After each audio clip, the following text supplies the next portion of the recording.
Hello students, good evening. मैं Lokesh Mishra, Lokesh commerce academy की तरफ से आज अकाउंट्स का जो रिमेनिंग पार्ट है, इंटरेस्ट ऑन ड्राइंग्स का जो रिमेनिंग 2-4 पॉइंट बचे थे उनको एक्सप्लेन करने के लिए आपके सामने हाजिर हूँ, उपस्थित हूँ। तो इसमें है कि अगला जो है वो है 6 मंथ्स का लेते हैं, 9 महीने, पूरा साल का, क्वार्टर का और 9 महीने का।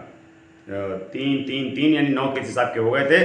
अब आपके 6 केसेस कैसे होंगे, मतलब ये बाकी जो केसेस हैं 6 मंथ्स वाले वो कैसे होंगे उसको देख लीजिए। मंथली ड्राइंग्स निकालनी है और हमको एवरेज पीरियड आपका कैलकुलेट करना है।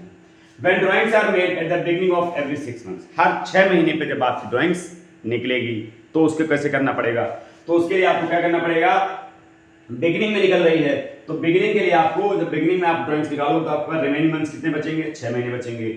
जब आप लास्ट मंथ यानी 6वें महीने के लास्ट में जो 6वां महीना होगा उसके बिगिनिंग में निकालेंगे तो आपके पास कितने महीने बचेंगे, एक भी नहीं बचेंगे। तो आपने नंबर्स कितने लिए, 2 से डिवाइड कर दीजिए। 7 डिवाइड बाय 2 आपका आ जाएगा 3.5 और 3.5 डिवाइड बाय 12 या 3.5 डिवाइड बाय 12 मंथ्स आपका इसका टाइम जो है वो इंटरेस्ट ऑन ड्राइंग्स को कैलकुलेट करते समय कंसिडर किया जाएगा।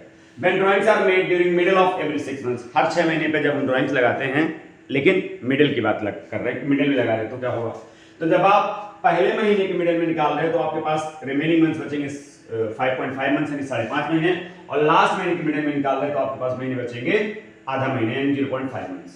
तो दोनों को ऐड करिए, 6 आ जाएगा, 6 डिवाइड बाय 2 आ जाएगा आपका 3 मंथ्स, और 3 बाय 12 मंथ्स आपको ये वाला अप्लाई करना पड़ेगा। तो आपने देखा कि मैंने 2 चीज बताई। तीसरा, when drawings are made at the end of every 6 months, जब हम ड्राइंग्स हर महीने के एंड में लगाते हैं तो पहले महीने के एंड में निकालोगे तो आपके पास रिमेनिंग मंथ्स कितने बचेंगे, 5, और लास्ट मंथ के एंड में निकालोगे तो रिमेनिंग मंथ्स कितने बचेंगे, 0। डिवाइड बाय 2 कर लीजिए, 2 नंबर्स दिए आपने, 5 डिवाइड बाय 2 आ जाएगा 2.5 और 2.5 डिवाइड बाय 12 और 2.5 डिवाइड बाय 12 मंथ्स। ये आपका किसका लग जाएगा, एंड का लग जाएगा। 6 महीने की बात हो रही है, ये तीनों केस आपके 6 महीने के हैं, ठीक है। अब एक और आता है, वो आता है अगर हम 3 महीने की बात करें कि 3 महीने में कैसे ड्राइंग अप्लाई होगी, तो अगर हम बिगिनिंग में 3 महीने के बिगिनिंग में लगाएंगे तो आपका ये रूल अप्लाई होगा। 3 महीने के बिगिनिंग में आपके पास टोटल मंथ कितने हैं, 3 हैं, और लास्ट जो तीसरे महीने का जो लास्ट महीना हो उसकी बिगिनिंग में निकालेंगे तो 1 महीना बचेगा। टोटल मंथ्स कितने हैं, 2 नंबर लिया, फिर 3 और 1 डिवाइड बाय 2 कर दिया जाएगा, 4 डिवाइड बाय 2 आ जाएगा 2 मंथ्स, और 2 बाय 12 मंथ्स आपको ये अप्लाई करना पड़ेगा, ठीक है। और अगर हम मिडिल में निकालते हैं तो मिडिल में निकालने के लिए 3 महीने का तो आपके पास पहले 2.5 महीने बचेंगे, उसके बाद लास्ट मंथ में आधा महीना बचेगा।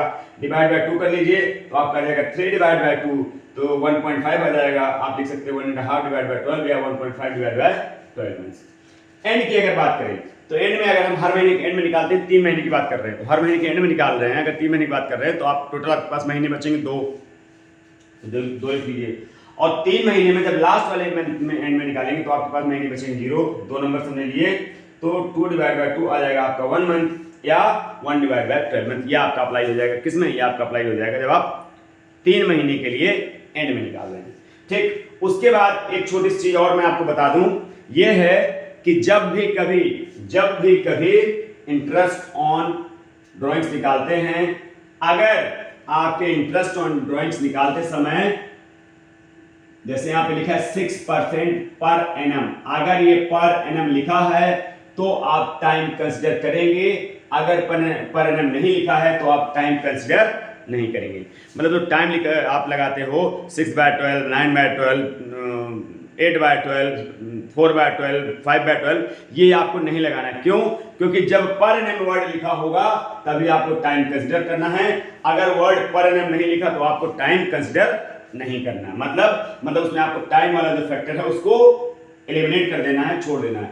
अगर सिर्फ आपका ये लिखा रहे, क्या 6% लिखा रहे, सिर्फ 6% लिखा रहे, पर एनम ना लिखा रहे, तो आपको उसमें जो मंथली ड्राइंग जो टाइम आपको दिया गया है अपॉन 12 हुआ है, इसको आपको कंसिडर नहीं करना है, इसको आपको कंसिडर नहीं करना है। तो इस तरीके से इंटरेस्ट ऑन ड्राइंग्स के बारे में जितने केसेस थे, जितने मुझे पता थे, जितने मुझे आते थे, मोस्ट प्रोबेबली मैंने सारे केसेस को आपके सामने लाके रख दिया है। ये वीडियोस आपको कैसी लगी, इससे आपको कितना बेनिफिट हुआ, इसके बारे में मुझे लाइक करके, शेयर करके, कमेंट करके बताइएगा।